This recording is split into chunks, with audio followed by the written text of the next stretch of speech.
Hi, and welcome to Odwadini app, the simple smart accounting app built for small business owners, whether you sell products, offer services, or do both. We understand that not everyone has accounting training, and that's why Odwadini uses clear visuals and voice instructions to guide you step by step in your own language. With just a few taps, you can record sales and expenses, track stock and cash balances, manage creditors and debtors, and the best part of it is Odwadini automatically generates your reports like profit and loss, stock summaries, and account overviews, so you always know how your business is doing.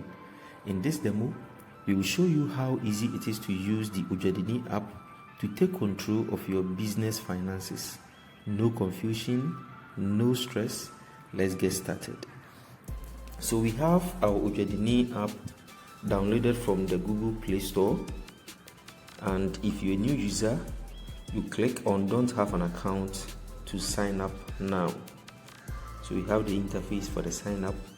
Very simple. You enter your full name, mobile number, username, and a secret password to create an account. If you already have an account, like myself, you just go straight and enter your phone number, and then you enter your password.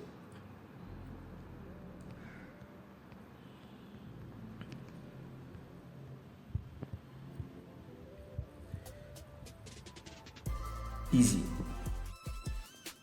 Alright, so after signing in or signing up, it takes us to this page where we are going to create account for our business. And if you have more than one business, you can create individual account for each of them and manage all from this simple app. So you can create an account for either your service business or your product business. So first of all, you look at the product business, and after that you look at the service business as well. So we click on the blue button at the lower right where we set up account for our product business. I'll enter my business name, which is Denny Trade. I'll enter my phone number and enter my startup cash, which is the cash in hand. So basically, there's the amount of money you are starting the business with if you're a new business. And if you're an old business who has been in operation for a while, you can also enter the available cash as at the time of using this app. We come to the date section where you enter the date you started the business. So any transaction that you enter preceding this date will not be picked by the app. The assumption here is that any date that precedes this date, the business was not in operation or wasn't in existence. So the app assumes that all business operations or transactions happens from this very date that you enter. We now move to the business type. So I assume that I am in the food industry.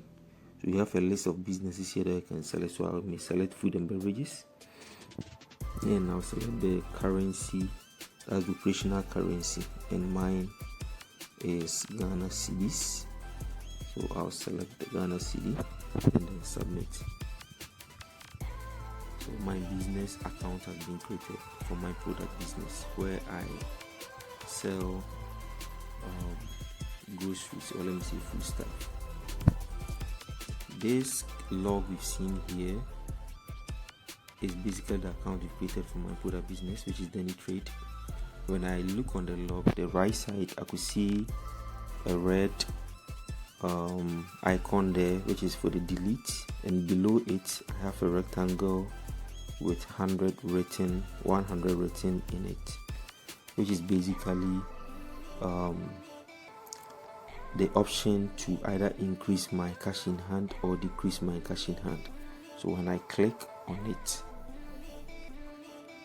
I'm able to increase my cash in hand that I introduce, or reduce the cash in hand. Assuming the amount I introduced was low, I can increase it, and assume it is high, I can also decrease it to match the actual cash, or let me say the physical cash balance that I have. So let's go straight into the main section where we will key in our transactions. So we click on the log and it takes us to this page. Now this brings us to the home page where you can start recording all your transactions. So let's quickly look at the various buttons. We have the product button, which keeps a database of all your products. The product sales, which record all your sales. The purchases button records products bought for resale, and your expense button records all other costs related to running the business. Example is utility. So the difference between your purchases and expenses is purchases takes account of the tradable stocks that you have bought for resale, which is your core activity, whilst expenses takes care of all other expenditures that helps you to run the business. The debtors and creditors button manages people or businesses who owe you and those you owe. The account report shows summaries of all your transactions. The profit and loss report shows periodic performance results, and the stock report displays stock movements, current stock balances, and prompts you when restocking is needed. So as a product business, we have to create database for all the products that we sell. So we click on the first icon, which is the product icon, and we click on the blue button at the lower right. We start to create database for all our products. So assuming our first product is Milo,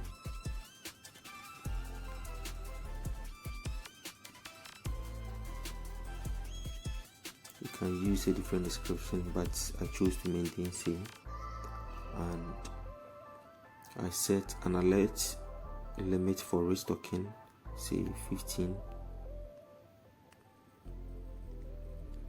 I can do same for another product, say sugar.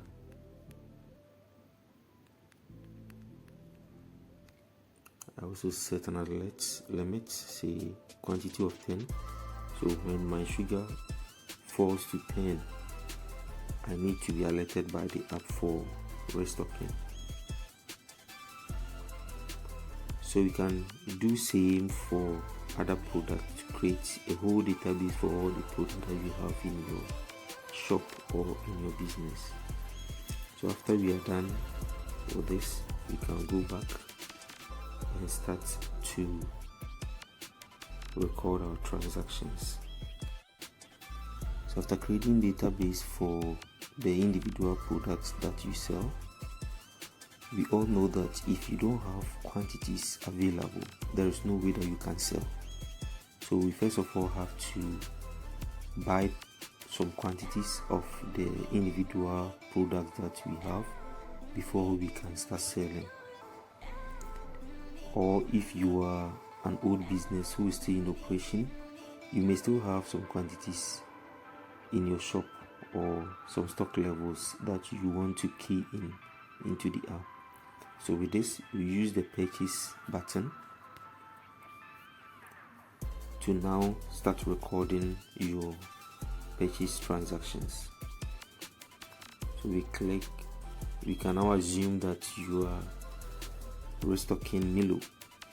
We click the blue button at the lower right, and here we search for the product type. Because we already have the Milo in the database, the moment we start typing, we see a pop-up, we select it, and then the unit cost, how much you bought 1 unit of the Milo, the cost of it is what you enter here. Let's assume it's 7 Ghana cedis. How much do you intend selling it for? Let's assume you are selling it for 10 Ghana cedis. And how many did you buy? 20. Let's assume it's 20. The date you bought it, maintaining the same. And then was it buy with cash or it was bought on credit? Let's assume it's with cash. So we submit. Our sales transaction has been recorded. We can do same for sugar. Assuming we are restocking sugar, we click on the same button, we search for sugar, and the unit code for sugar, how much we bought it for. We want to sell it for 7 Ghana cedis, and then the quantity we purchase is 30. And here, let's assume we bought on credit. So we will now type the creditor's name, the one that we owe. Assume we bought it from Amma. We enter Amma's phone number, and then we select the date that we intend to pay. So let's say we are going to pay it on the 18th of August. We select that, and then we save the creditor's details. After that, we save the whole transaction, and it creates another transaction line for us, which is a sugar bought on credit from Amma. So basically, this is how the purchase is being recorded. On this interface, you'll be able to see the cash purchases you've made, the total cash purchases you've made, and then the credit purchases you've made for the day, and then the total purchases. And on this same interface, when you check the upper right, you see some 3 lines there which you can now use to filter for a period. If you want to know the purchases you've made for a particular period, you can also use this button to filter for it.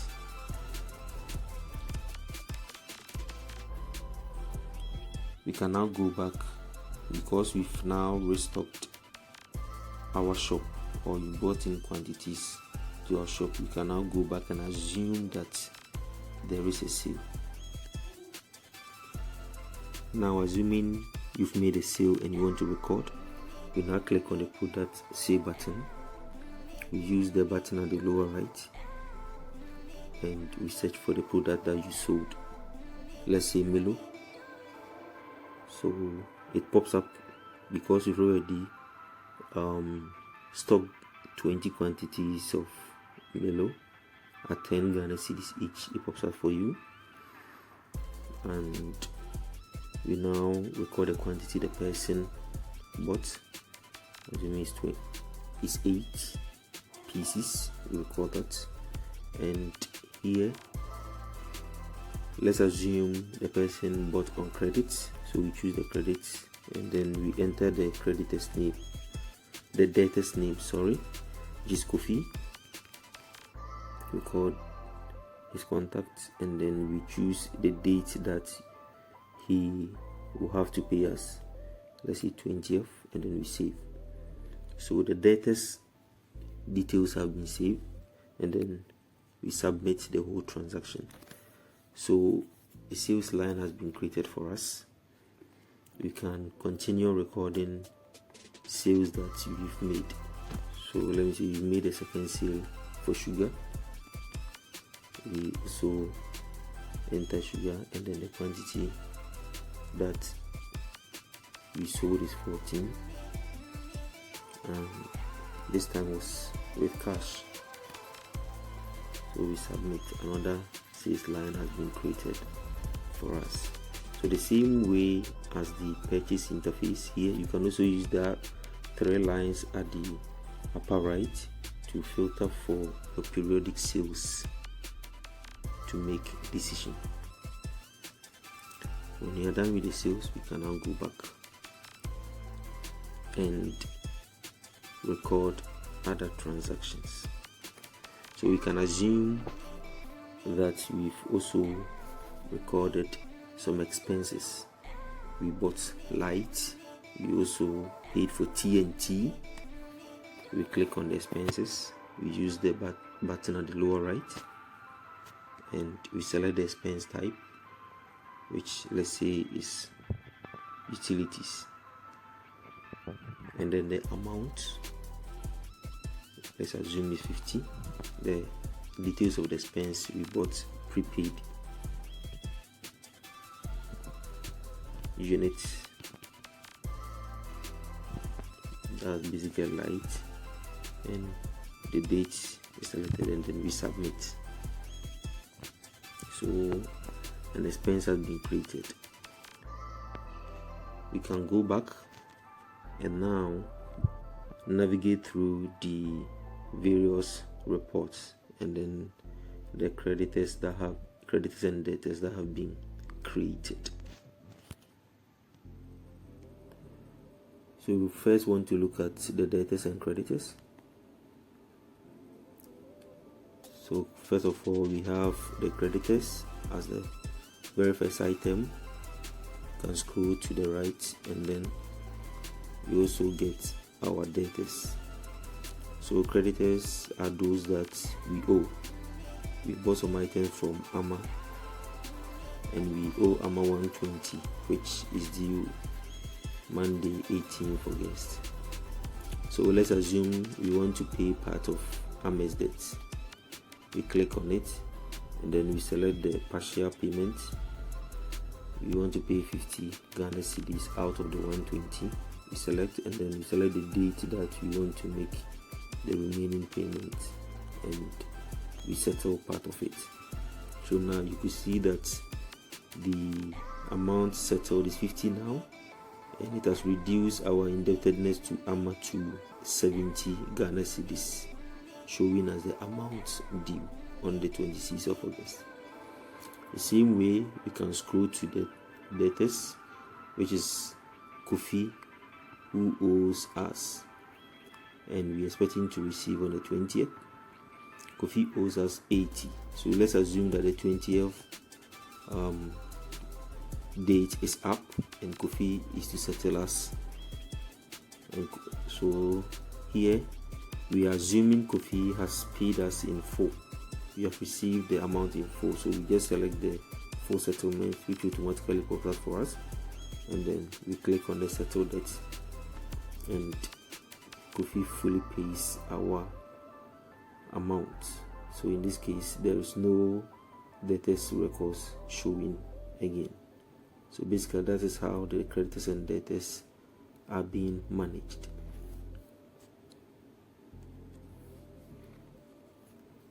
We can now also look at the account reports.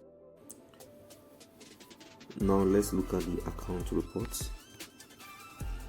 This gives summaries of all our transactions. So we have the total sales for the period, 178 purchases for the period. We can drop down the expenses, which the only expense item we have is utilities, which is 50. We have our cash balance as at now. Our debtors balance is 0. That's Kofi, who fully paid, and then we have creditors balance showing as 70. And in this case,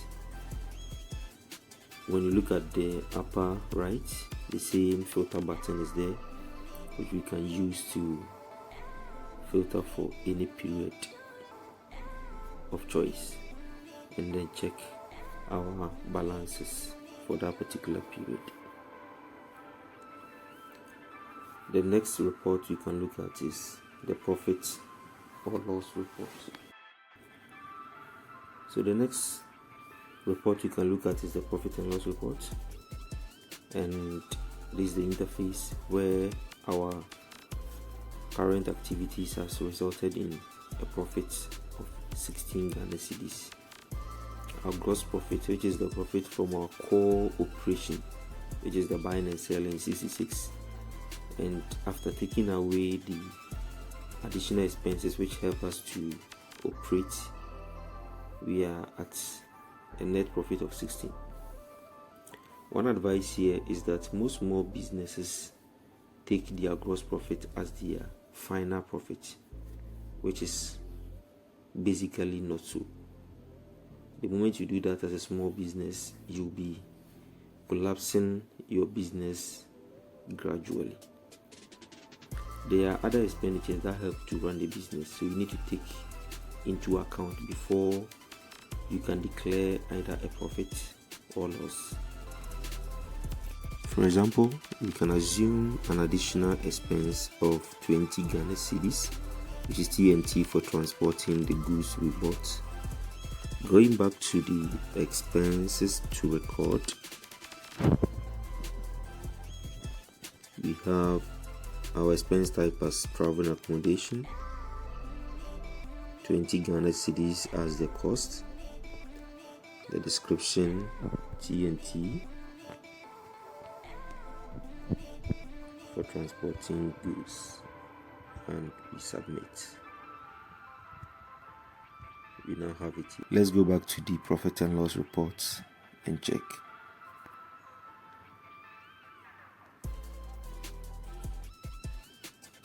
We see the business is now recording a loss of 4.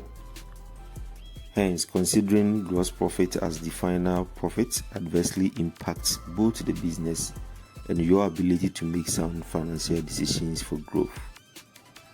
Furthermore, private expenditures should not be mixed with business expenditures. The last report you can look at is the stock report. And here we have it in 2 different parts. The upper section takes care of the quantities, and then the lower section takes care of the values. So we have the receipt column, the issue column, and then the balance. Receipt is all the stocks that we have brought into the business for a particular period, and its corresponding values. And then the issue takes care of the quantity we sold and their corresponding cost, and that of the balance gives us the running balances or the current balances at each point in time. So when you take Milo, we have 12, and you can see the font color of Milo is red. Don't forget that when we are setting the database, we gave an alert limit of 15 for Milo, and now it has fallen below the 15. That's why it is giving us this red color, letting us know we have to restore. And then we have sugar, 16 left. So basically that's how the stock report is. And then we still have the filter button where you can filter for particular products. Assuming we have a lot of products in the database, you can use the filter button to filter for it. And also we have the same filter can be used for a period, which is date filtering, to check your stock levels. Yeah.